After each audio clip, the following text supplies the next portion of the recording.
Hello दोस्तों, हमारे learn forever channel में आप सबका स्वागत है।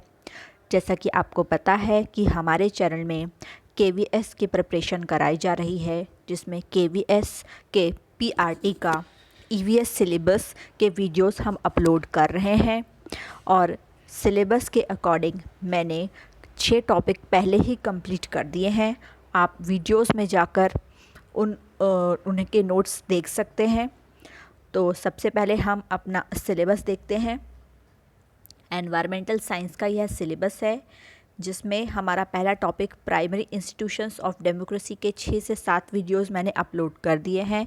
हमारा सेकंड टॉपिक है लोकल बॉडीज़, थर्ड टॉपिक है स्टेट बॉडीज़, फोर्थ टॉपिक है national bodies and fifth topic है सिटीज़न राइट्स, सिक्स टॉपिक है रोल ऑफ पंचायत। ये हमारे टॉपिक पहले ही कंप्लीट हो चुके हैं। इसके साथ ही मैंने ह्यूमन डेवलपमेंट इंडिकेटर्स का वीडियो भी अपलोड कर दिया है। तो इस तरह से अब तक हमारे 8 टॉपिक्स पूरी तरह से कंप्लीट हो चुके हैं और उन वीडियोस में मैंने सभी टॉपिक्स को एमसीक्यूज़ के माध्यम से बहुत अच्छे से एक्सप्लेन किया है। दोस्तों, आप उन वीडियोस को जाकर ज़रूर देखिएगा।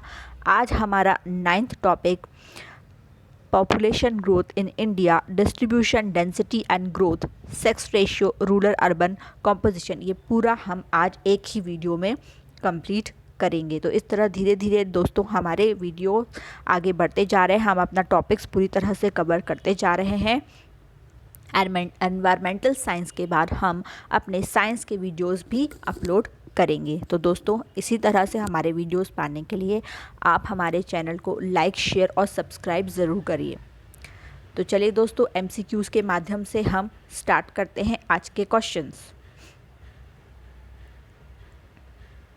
हमारा पहला क्वेश्चन है, भारत में पहली बार जनगणना की शुरुआत कब हुई?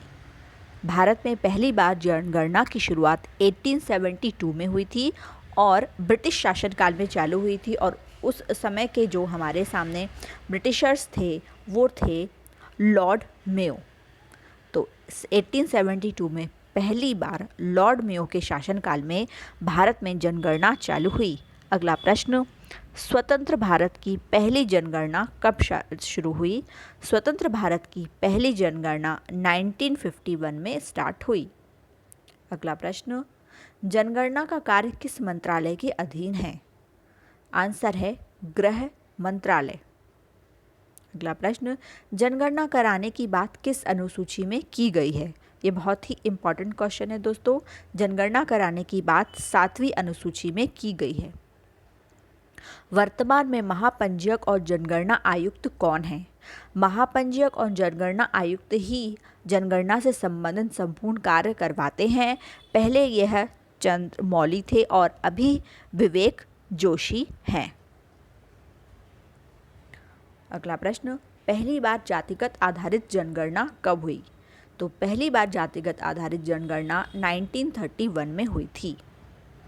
अगला प्रश्न, 2011 की जनगणना स्वतंत्र भारत की कौन सी जनगणना थी? आंसर है 7वीं जनगणना। अगला प्रश्न, दशकीय जनगणना की शुरुआत किस देश से हुई? दोस्तों, हमारे यहाँ दशकीय जनगणना ही होती है।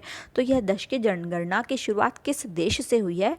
तो वह हुई है अमेरिका से। अगला प्रश्न, 2011 की जनगणना का आदर्श वाक्य क्या था? हमारी जनगणना हमारा भविष्य। अगला प्रश्न, महाविभाजक वर्ष कौन सा है? दोस्तों, महाविभाजक वर्ष वह है जब पहली बार देश में जनसंख्या माइनस में गई थी। वह महाविभाजक वर्ष कहलाता है। वह था 1921। अगला प्रश्न, भारत की जनसंख्या विश्व की जनसंख्या का कुल कितना है? 17.5%। अगला प्रश्न, भारत की जनसंख्या का घनत्व कितना है? आंसर है 382 प्रति वर्ग किलोमीटर। 2011 की जनगणना के अनुसार लिंगानुपात कितना था? यह प्रश्न पीआरटी में आ चुका है, केवीएस में 943।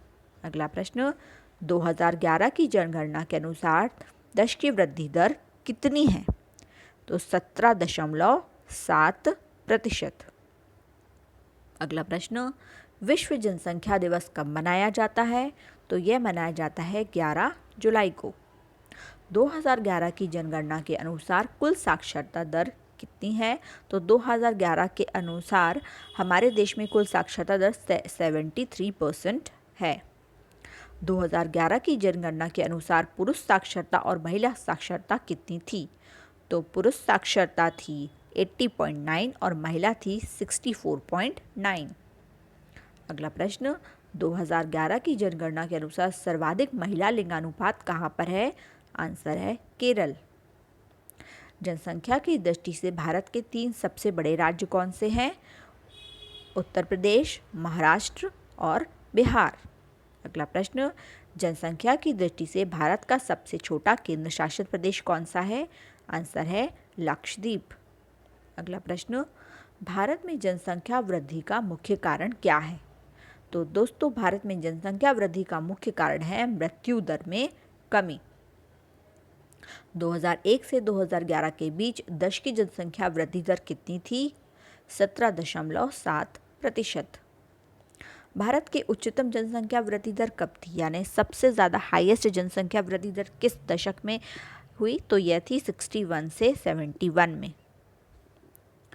अगला प्रश्न, किसी क्षेत्र में जनसंख्या की अधिकता से क्या तात्पर्य होता है?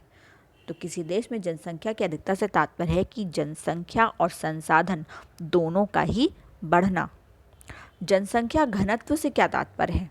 जनसंख्या घनत्व, जैसा भी हमने पहले आपको बताया था कि 382 है, तो उसका तात्पर्य होता है कि प्रति वर्ग किलोमीटर में जो लोग रहते हैं वह जनसंख्या घनत्व कहलाता है। सर्वाधिक जनसंख्या घनत्व कहाँ है? तो यह दोस्तों ये देख सकते हैं कि प्रति वर्ग किलोमीटर में रहने वाले लोगों की संख्या के हिसाब से ही जनसंख्या घनत्व निर्धारित किया जाता है। तो सबसे ज़्यादा कहाँ पर है? बिहार में। सबसे कम जनसंख्या घनत्व कहाँ पे है? तो यह है अरुणाचल प्रदेश में। लिंगानुपात का परिकलन क्या है, यानी लिंगानुपात है क्या? तो प्रति 1000 पुरुषों पे महिलाओं की संख्या, प्रति 1000 पुरुषों पे महिलाओं की संख्या जो होती है वह लिंगानुपात कहलाता है।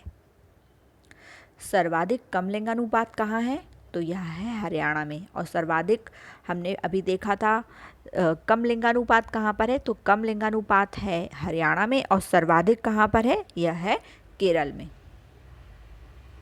किस केंद्र शासित प्रदेश में साक्षरता दर सर्वाधिक है? तो यह है लक्षद्वीप में। जनसंख्या पर लगाम लगाने हेतु देवी रूपक योजना किस राज्य की है? तो देवी रूपक योजना जो है वह है हरियाणा सरकार की। अगला प्रश्न, जननांगीय संक्रमण मॉडल के अनुसार भारत किस चरण में आता है? तो भारत उच्च जन्म दर और निम्न मृत्यु दर में आता है। उच्च जन्म दर और यह है दोस्तों निम्न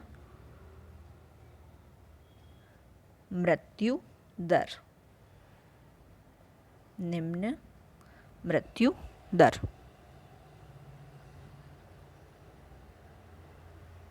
चलिए दोस्तों, अगला प्रश्न देखते हैं। भारत का क्षेत्रफल संपूर्ण विश्व के क्षेत्रफल का कितना है? तो यह है 2.4 किलोमीटर्स। अगला प्रश्न, अधिकतम व न्यूनतम जनसंख्या घनत्व वाला राज्य कौन सा है? तो अधिकतम बिहार का है और न्यूनतम अरुणाचल प्रदेश का है। तो इस तरह से दोस्तों हमने जनसंख्या 2011 के सेंसस से संबंधित बहुत ही महत्वपूर्ण प्रश्न देखे हैं। हमने ये सभी प्रश्न किसी न किसी एग्ज़ाम्स में आए हुए हैं।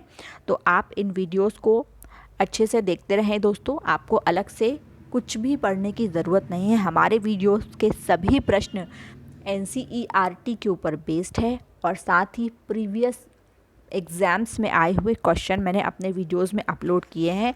तो आप सिर्फ इन वीडियोस को ही लगातार यदि देखते रहते हैं तो आपके एग्ज़ाम की प्रिपरेशन बहुत अच्छे से हो जाएगी। दोस्तों, हमारे चैनल को लाइक, शेयर और सब्सक्राइब ज़रूर कीजिएगा। धन्यवाद दोस्तों।